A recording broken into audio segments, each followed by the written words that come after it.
Yun, no? So, to guys, video comparison natin tong AES NVA versus Zenlo X3 Pure Lens. Yan. So, ito mapapansin nyo agad na mas malaki tong AES comparing dito sa Zenlo X3. Yan. Pero, ito ang mas madali natin ilagay kung tutuusin sa mga grill ng sasakyan versus dito sa AES. Ganito sa lens. Yan. So, ito naman lens no AES at ito naman yung lens ng Zenlo X3. Ang kagandahan pa dito, itong Zenlo X3, ano siya, tawag dito, white yellow ang kulay, samantalang ito, all white lang. Although itong Zenlo X3, lapit na natin ilabas, magkakaroon na tayo ng all white tsaka all yellow. Yan, so sa mga naghahanap ng single color na Zenlo X3, yan, abangan nyo yan, coming soon yan. Tapos ito naman pagdating sa wiring, yan, ito yung sa Zenlo, Zenlo Pure Lens. Yan, so meron siyang balas at yung mga dugtungan niya, meron siyang mga terminals. Yan, samantalang dito sa AES, ito lang yung kasama niya. Yan, okay? So wala na siyang mga terminal, din ito, bolt-on lang. So, mamaya, pailawin naman natin to para sa ating comparison. Yun, so ito guys, gawa natin ng comparison tong gawa natin ng comparison tong AES NV8 tsaka Zenlo X3. So umpisahan natin sa may wattage ng Zenlo X3 tsaka nitong AES. Yan, so ito guys, ito na actual footage niya. Yan, so unahin natin tong AES. Ito yung magiging wattage niya. Yan, so 83.9 watts yung lakas niya. Yan, so ito ang umiilaw din sa kanya yung dalawang mata. Yan, dalawang mata ang umiilaw. Okay.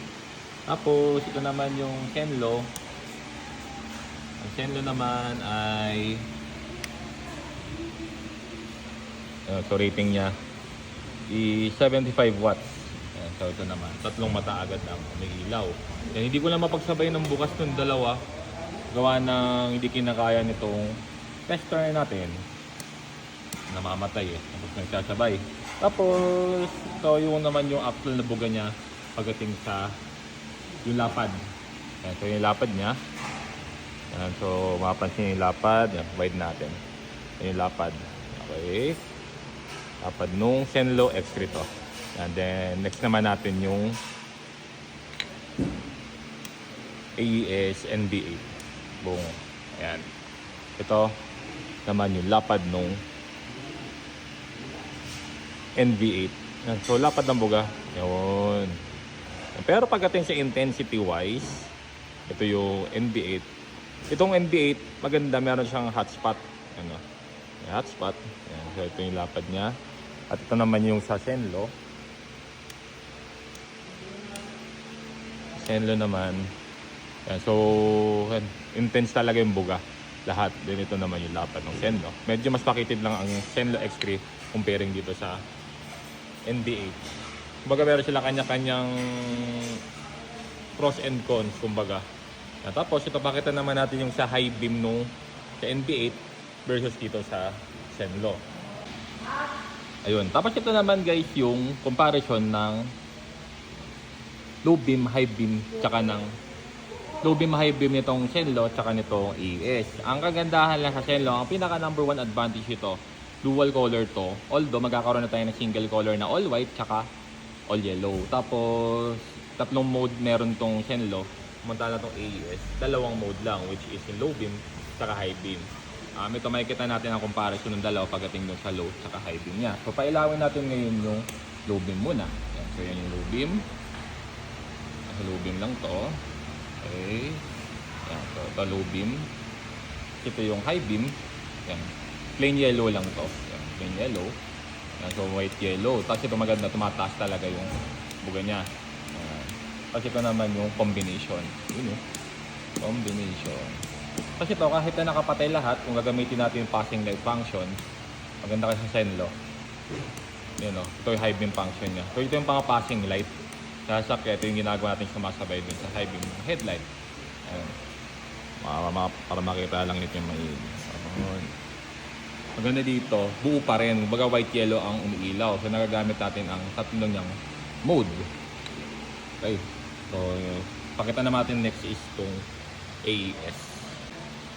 Ayan. So ito na guys yung sa AES naman. Ito yung sample ng AES sa high beam function niya. Ito yung 2 mode lang kasi ang meron itong AES. Which is medyo dun sa OLAT para sa akin ha. Yan. So ito yung ganda nung sa low beam niya, malawak compared dun sa Zenlo. Yan, napakalawak. So ito in short para kang naka-violet projector fog light sa mga kotse. Tapos ito naman yung sa high beam niya. Kung makapansin yung high beam nitong ito AES, ito lang. Yan parang spotlight. Parang ito yung pang long range in short pero hindi nag-high beam yung sa ilalim niya. Tapos papansin nyo rin, patayin natin lahat. Basta nag-passing lights ka, yan lang, umiilaw. Spotlight lang. Okay. So medyo malungkot. Yan. So umaga, di kagaya na sa Zenlo kanina, combination ng iilaw. So full blast talaga. Ito naman sa gabi, pag pumitik-pitik ka ng high beam, yan lang siya. At isakot natin yung comparison eh. Yan. Okay. Tapos i-actual test naman natin sa kalsada to once na naikabit natin. Ayan, so ito guys yung side by side comparison ng AES NB8 tsaka itong Zenlo X3. So pagsasabay natin ng buga. So sige nyo, paki-low beam mo muna yung AES. Pwede paki dun sa pader. Yan, okay. Yan yung buga ng AES. Then ito yung sa Zenlo. Ayan. So kung mapansin ito yung Zenlo. At ito naman si AES. Yan, so ang layo ng ito yung intensity ng Zenlo. Makapansin nyo, lawak na sakop. Kumbaga yung taas baba niya. Ito namang sa ito namang sa AES, meron siyang hotspot na sa gitna. Then yung lawak ng buga, sige kuya, patagilid. Okay, ganyan. Tagilid na tagilid yan. Patayo lang. So yung sa range naman, kung makapansin niyo, ang lawak ng range nung AES, ibig sabihin wider yung coverage niya comparing dito sa Zenlo. Ito yung AES at ito yung Zenlo natin. Pero yung intensity ng Zenlo hindi matatawaran, tsaka yung lawak yung kapal ng buga niya. Tapos ito naman sa high beam. Ito. Okay, kuya, pakidiretso mo ulit. Yan. So ito, kung yung ordinary high beam lang ng AES, yan lang ang high beam niya. Samantalang ang high beam ng Zenlo, itong yellow, plain high beam yan Ang talo kasi nito AES, isa lang, dalawa lang yung mode, at ito tatlo. So dalawa ang possible mong high beam sa Zenlo. It's either itong plain yellow or itong combination. Depende sa choice mo. So dyan palang talong-talo na si AES. Yan. Tapos ito, sige nyo, pakiputi mo rin yung paki-on mo yung low beam tsaka high beam ng AES. So yan yung low tsaka high beam niya. Samantalang itong Zenlo, yun nga, sabi ko kanina, may choice tayo. Yan, low beam, then once na combination, pwede. Yun. Yan. Tapos ito maganda pa sa Zenlo. Sige nyo, pakipatay mo muna. Maganda pa sa Zenlo. Once na nag-passing light tayo, kagaya ng ginagawa natin sa mga kotse. Yan, sa passing light mo lang yan, yung high beam lang nung AES. Yan. So yun yung passing light niya, pitik-pitikin mo lang. Ganyan lang yung sa AES. Unlike ito sa Zenlo, yun o. Yan. So talong-talo siya dyan sa part na yan. So siguro magiging okay lang talaga dito sa AES yung wider coverage. Tsaka yung may hotspot siya. So same na same siya ng mga violet projector. Unlike naman ng Zenlo, talagang intensity hanap nyo. Sobrang panalo yung intensity ng Zenlo X3. Yung sa wattage naman, mas mataas yung wattage ng AES comparing dito sa Zenlo. So ito, last. Yan, low beam. So bahala na kayong mamili kung anong gusto nyo. Ito yung actual na buga. Ayan, so Zenlo at ito yung AES. Ayan, so ito guys, bigyan na natin ng verdict tong AES versus yung Zenlo X3. Ayan, so kung kami ang tatanungin kung ano ang mas lamang dito sa dalawang to, meron naman silang pros and cons pareho. Ayan, so unahin lang muna natin yung pros nitong Zenlo X3. Itong pros nito, intensity wise, sobrang panalo. Siyempre yung mode. Yung mode niya nasa tatlong mode, low beam, high beam, tsaka pwede yung passing light. Tapos may white and yellow. Tapos isa pa maganda dito, mas compact comparing dito sa AES. Ito medyo may kalakihan kasi ang size niya. So, ang layo ng size. So, lalo kung medyo tight yung spaces ng inyong mga grill ng kotse, even yung pagbabarakitan, mas lamang si Zenlo. Tapos, ang cons lang nito, para sa amin, siguro yung lapad ng buga. Nakita naman natin yan sa video na sa video na ginawa natin.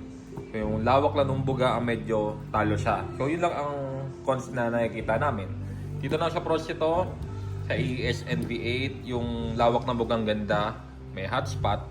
Although ito nga namang Zenlo, parang hotspot buong buga niya eh. Pero ito, kung gusto niyo parang mala violet projector fog light, ang buga, ito ang may recommend namin. Tapos pagdating nga rin pala sa high beam, ito kung long range ng high beam, lamang to comparing dito sa Zenlo X3. Pero pagdating sa high beam, sa pataasan ng high beam, sa lawak, dito tayo sa Zenlo X3. Ang cons naman ito, yun nga, bulky. Yan. Bulky, tsaka medyo mas mabigat comparing dito sa X3. Kaya pagdating sa vibration, sa pagbabrakitan, medyo mas mahirap itong i-fit. Yan, yun ang downside niya.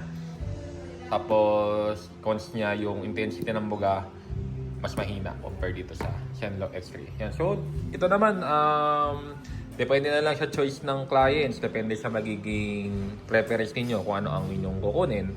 Yan. So, pag pumunta kayo dito sa shop or pag nag-PM kayo, pili na lang kayo. Para sa amin naman, pareho naman silang maganda.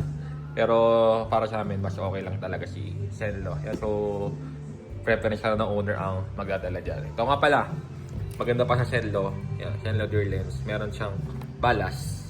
Unlike ito, naka-internal balas na siya. So, ito lang ang ating patatanggap dito. Yan, so, ganyan ang itsura niya, buo. Unlike dito sa Zenlo, yan, kompleto, kasama terminal. Yan, so, yun guys.